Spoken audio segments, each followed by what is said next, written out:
विद्यार्थी मित्रांनो, आज आपण प्रॅक्टिस सेट 2 सोडवणार आहोत. त्यातील पहिला प्रश्न स्क्रीनवर बघा. Practice set 2. Question first. In figure y is equal to 108 degree or 108 degree and x is equal to 71 degree. Are the lines M and N parallel? Justify. Now look in the figure. There is two angles. First one angle X, another one angle Y. Which type of angle is this? Both are interior angles, right? But when these lines are parallel. So what is the condition for that interior angles? When the sum of these two is 180 degree, then these are interior angles. So here x is equal to 71 and y is equal to 108 degree. Now we add this. So x plus y is equal to 71 degree plus 108 degree, and the total is 179 degree. It is not equal to 180 degree. So x plus y is not equal to 180 degree. Therefore line L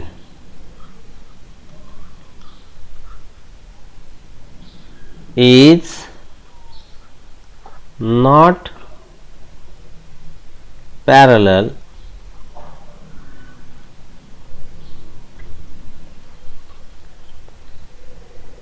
to line M is not parallel to line N, right? Are we erase it? Line M is not parallel to line N. आता justify काय केलं आपण? By using interior angle theorem. इथे interior angle theorem complete होत नाही. So this line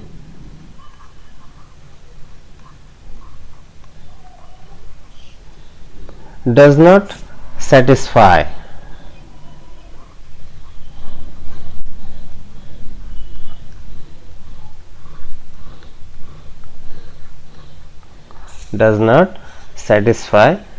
the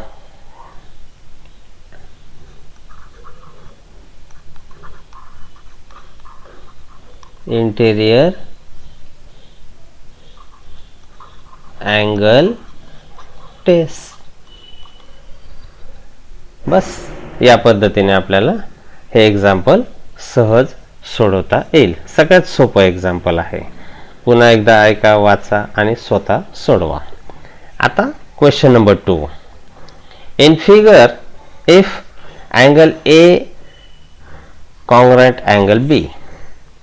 figure मध्ये बघा ए आणि बी एक्सटेरियर अल्टरनेट अँगल आहेत, बरोबर, आणि ते कॉन्ग्रंट आहेत. साहजिकच line L and line M are parallel, पण त्याने आपल्याला तेच प्रूव्ह करायला सांगितलं. Then prove that line L parallel line M. आता हा प्रूफ देण्यासाठी आपल्याला काहीतरी कन्स्ट्रक्शन करावं लागेल किंवा काहीतरी अजम्पशन मानावं लागेल.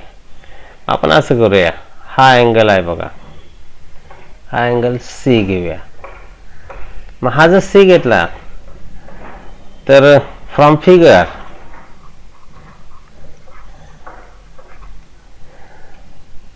angle A is congruent angle C. कारण काय vertically opposite angle, vertically opposite angle. Equation first.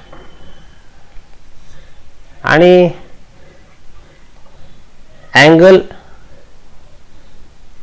B is congruent angle C. कुठला theorem? Right, corresponding angle theorem.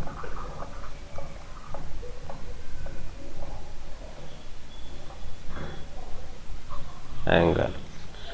Equation second. So from 1 and 2 we get मग काय C common or equal, then angle A is congruent angle B. आणि जर हे तर आपल्याला दिलंच आहे ना स्टार्टिंगला, मग सरळ आपण असं म्हणू शकतो की हे नाही लिहिलं तरी चालेल, किंवा आपण या दोन कंडिशन्स सॅटिस्फाईड केल्या तर आपल्याला सहज लिहिता येईल की line L parallel line M by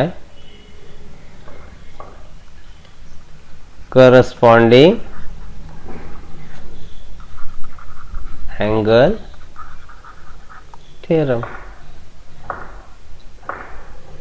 हे नाही लिहिलं तरी चालेल वाटल्यास. आता बघा पुन्हा एकदा समजून देतो. फिगरवरून आपल्याला हे लिहिता येईल अपोजिट अँगल आणि हे लिहिता येईल करस्पॉन्डिंग अँगल. आता जर करस्पॉन्डिंग असतील तर मग हे आपल्याला लिहिता येतं. या पद्धतीने आपण हा थेरम सहजरित्या प्रूव्ह करू शकतो. पुन्हा मी हे क्लिअर करून देतोय. आता तिसऱ्या एक्झाम्पल मध्ये बघा. In figure angle A congruent angle B and angle X congruent angle Y, then prove that line L parallel line N. आता इथे 3 लाईन्स दिलेल्या आहेत, त्याच्यामधलं आपल्याला कोऑर्डिनेशन शोधायचं आहे. आता angle A is congruent angle B हे दिलंय, पण फिगर मध्ये जर पाहिलेत तर हे अँगल कोणत्या टाईपचे आहेत? Corresponding angle. मग याच्यावरनं आपल्याला सहज लिहिता येईल therefore line L parallel line M by corresponding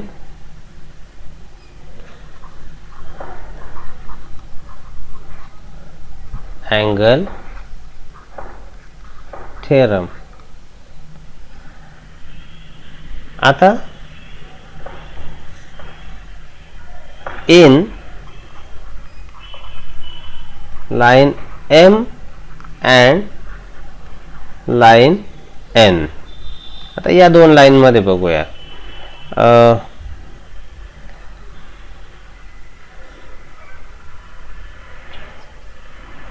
angle X is congruent angle Y. तर फिगर मध्ये पाहिलं तर आता ही काय झाली? ट्रान्सव्हर्सल. आणि हे दोन अँगल कुठल्या टाईपचे आहेत? अल्टरनेट अँगल, आणि ते कॉन्ग्रुएंट दिलेत. इक्वेशन 2 मानूया आपण याला.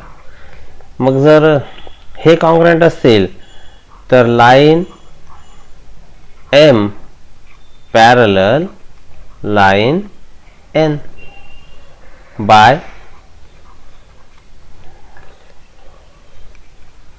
alternate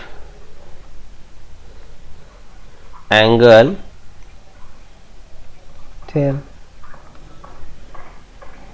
आता हे झालं from 1 and 2. 1 and 2 we get.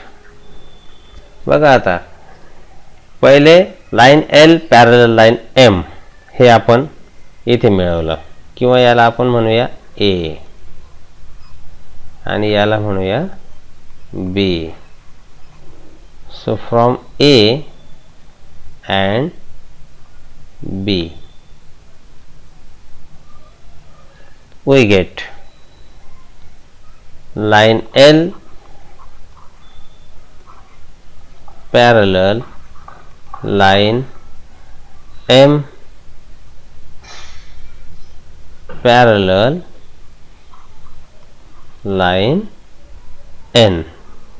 याला C मानूया. मग याच्यावरनं सहज आपल्याला लिहिता येईल therefore line L parallel line N hence proved. या पद्धतीने आपल्याला हा तिसरा पण क्वेश्चन कंप्लीट करता येतो. आता बघा इथे question number 4. In figure if ray BA parallel ray DE, हा BA पॅरलल DE हे दोघं पॅरलल आहेत लक्षात घ्या. म्हणजे इथे जर तुम्ही पॅरलल लाईन काढली तर हे दोन्ही पॅरलल येतील. सॉरी, ही लाईन ओढली पुढेपर्यंत वाढवलीत तर आपल्याला ह्या लाईन पॅरलल आहेत असं कळेल. C 50 दिलाय अँगल C आणि अँगल D दिलाय 100 फिगर मध्ये दिलाय. Find the measure of angle ABC. हा अँगल आता आपल्याला विचारलाय. हिंट दिली त्याने, draw a line passing through point C and parallel to line AB. AB ला पॅरलल लाईन इथे काढायची. आपण ती काढूया. तिला नाव देऊया ABCDE. याला म्हणूया F आणि याला म्हणूया इथे G. म्हणजे आपण कोणती लाईन काढली? Line FG. आता त्याने सुरुवातीला दिलंय रे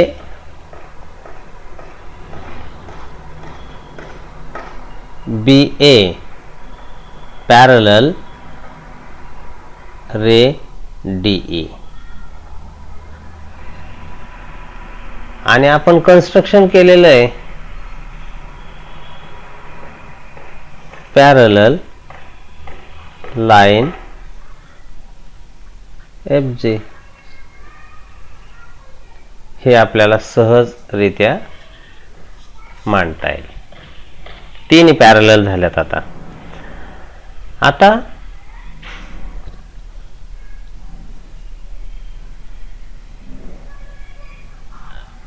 रे DE parallel line FG in ray DE parallel line FG. याच्यामध्ये सहज लिहिता येईल angle D plus angle DCG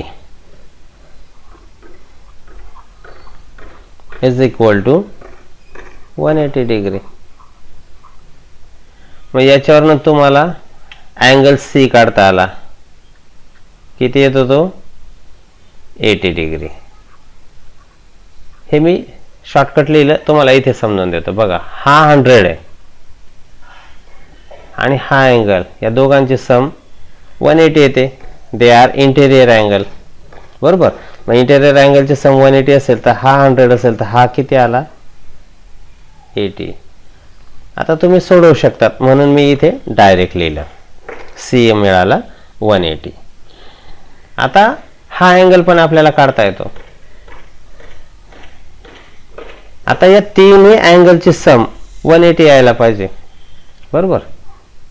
मग त्याच्यावरून आपण बघूया. नाहीतर मग दुसरी आणखी कंडिशन, इन रे ए बी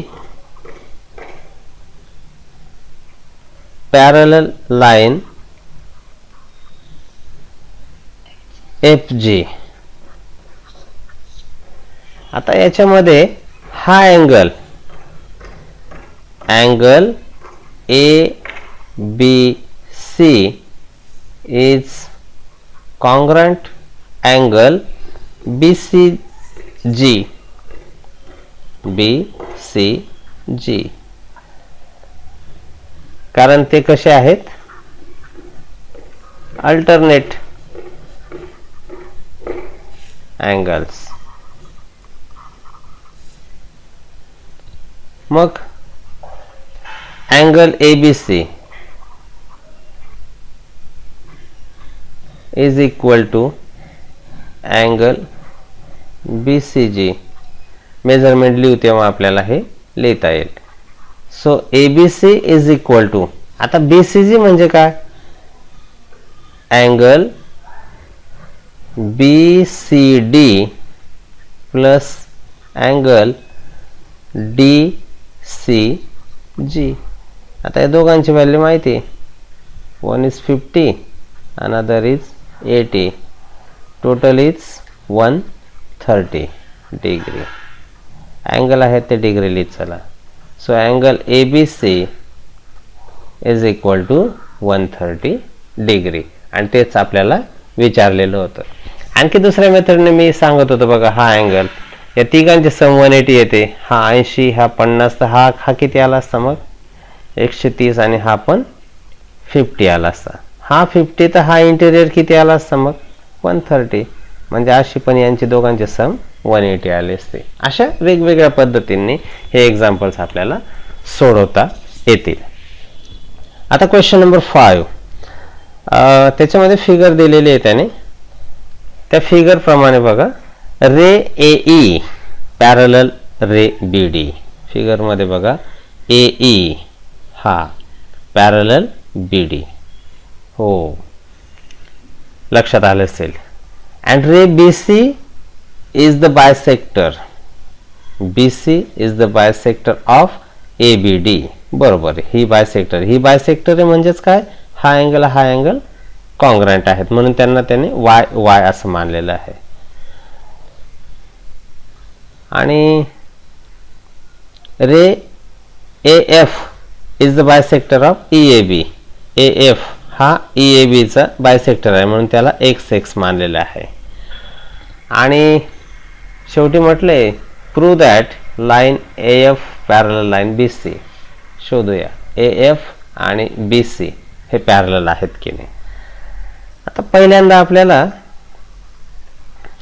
सहज हे लिहिता येईल की angle E A B is equal to angle A B D.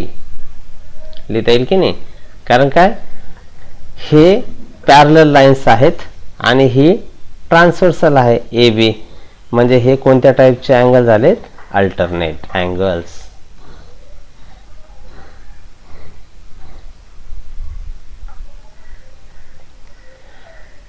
आता हे अल्टरनेट अँगल्स झालेत, बरोबर. मी आता काय करतो, याचा हा हाफ पोर्शन घेतलाय. हा बायसेक्टर आहे म्हणजे हा हाफ पोर्शन्स. म्हणजे इथे लिहिता येईल आपल्याला angle F A B is equal to half angle E A B लिहिलं तरी चालेल आपल्याला. हां,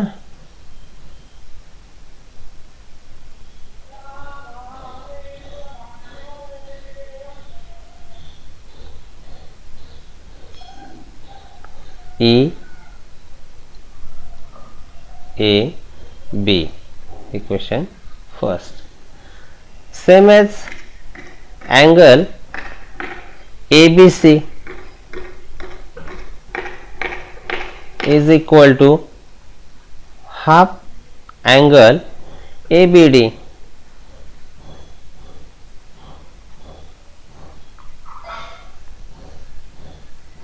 इथे आपण काय म्हणूया याला, कन्स्ट्रक्शन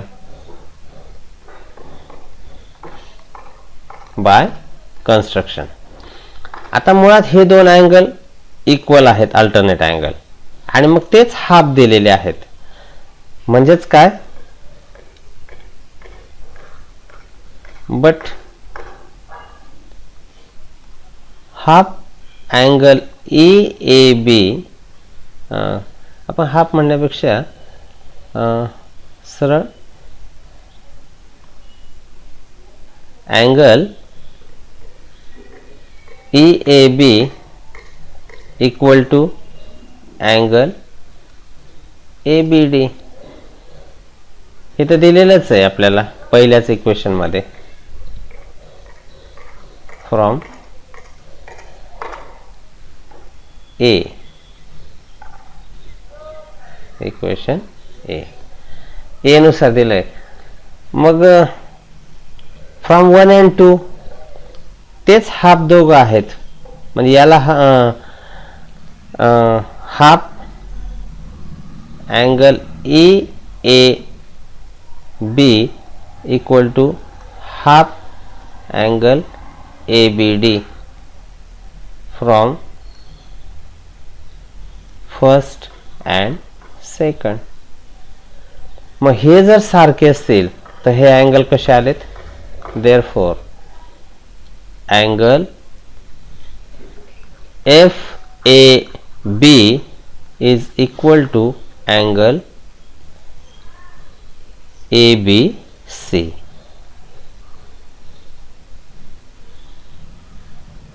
आता FAB आणि ABC मी इथे थोडेसे हायलाइट करून घेतो. FAB आणि ABC म्हणजे हा अँगल आणि हा अँगल कॉन्ग्रंट आलेत. बट अँगल X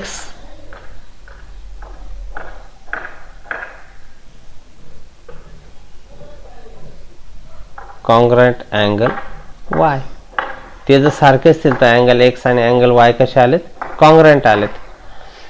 मग हे कॉन्ग्रंट आहेत, पण ते कोणत्या टाईपचे अँगल झालेत, मग alternate angle. They are alternate angles. They are alternate angles. मग हे अल्टरनेट अँगल कॉन्ग्रंट असतील तर साहजिकच रे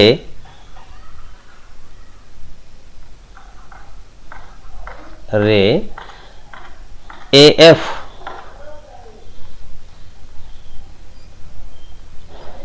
parallel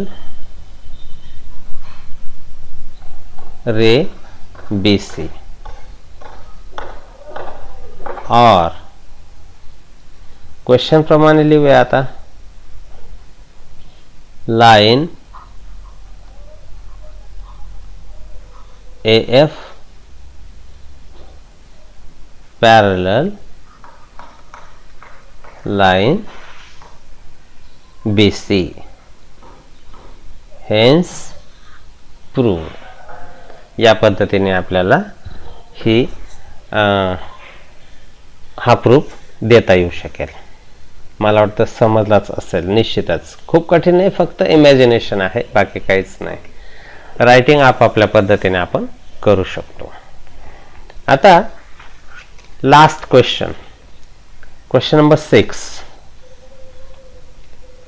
A transversal AF of line AB and lines CD intersects the lines at point P and Q respectively. म्हणजे ही transversal EF AB आणि CD यांना P आणि Q मध्ये इंटरसेक्ट करते आहे. बरोबर. Ray P R and ray QS are parallel and bisectors of angle BPQ and PQC respectively. बरोबर आहेत. हे अँगल बायसेक्टर आहेत. बरोबर. या अँगलचे म्हणजे मागच्या प्रमाणेच, जर हा x असेल तर हा x, हा y असेल तर हा y. आपण असं करूया, इथे मी गोल करून देतो आणि ते क्रॉस करून देतो, म्हणजे हे सारखे आहेत. आता prove that line A B parallel line C D. आता ए बी आणि सी डी आपल्याला पॅरलल आहेत असं दाखवायचं आहे. मग सुरुवातीला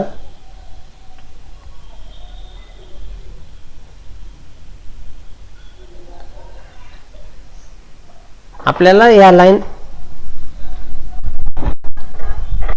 पॅरलल दिल्या आहेत, त्या लिहून घेऊ. Ray P R parallel ray Q S, ह्या पॅरलल दिल्या आहेत आपल्याला. मग ह्या पॅरलल दिल्या असतील तर angle R P Q is congruent angle PQS. आता कॉन्ग्रेंट अँगल आहेत तर ते इक्वल बी लिहू शकतो आपण. बरोबर. आता जो हा आर पी क्यू आहे, हा आर पी क्यू म्हणजेच काय, half of B P Q. But angle RPQ is equal to half angle BPQ. याला मी इक्वेशन फर्स्ट मानतो. and angle PQS is equal to, हा सुद्धा हाफ अँगल, हा कोणाचा आहे, P Q C. P Q C याचा हाफ आहे. आता या दोन गोष्टी मिळाल्यात आपल्याला. पण हे दोघं अँगल कसे आहेत, कॉन्ग्रँट आहेत. मग हे जर कॉन्ग्रँट आहेत म्हणजेच काय, angle R P Q equal angle P Q S from A,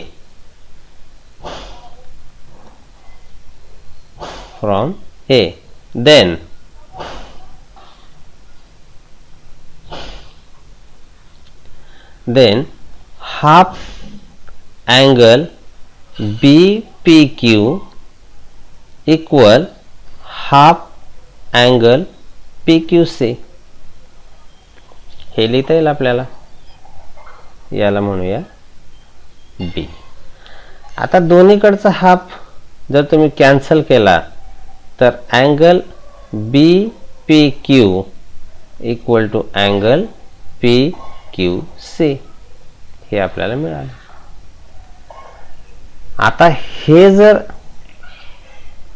equal आहेत BPQ आणि PQC, हे इक्वल आहेत, बट ते कोणत्या प्रकारचे अँगल आहेत, कोणत्या टाईपचे आहेत, अल्टरनेट. बट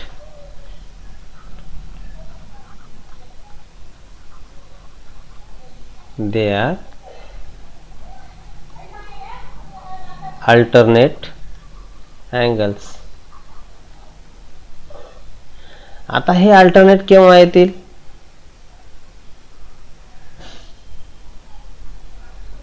आता हे अल्टरनेट केव्हा येतील, जर या लाइन्स पॅरलल असतील आणि ही ट्रान्सव्हर्सल असेल तेव्हा. मग यावरून आपल्याला काय म्हणता येईल, Therefore, line AB parallel line CD. Hence,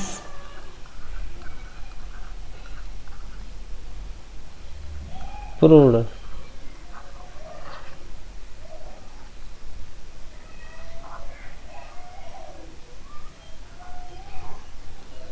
या पद्धतीने आपल्याला हा पण प्रूफ सहजरित्या देता येतो. मला वाटतं सर्वच प्रश्न आपल्याला व्यवस्थित समजले असतील. थँक्यू.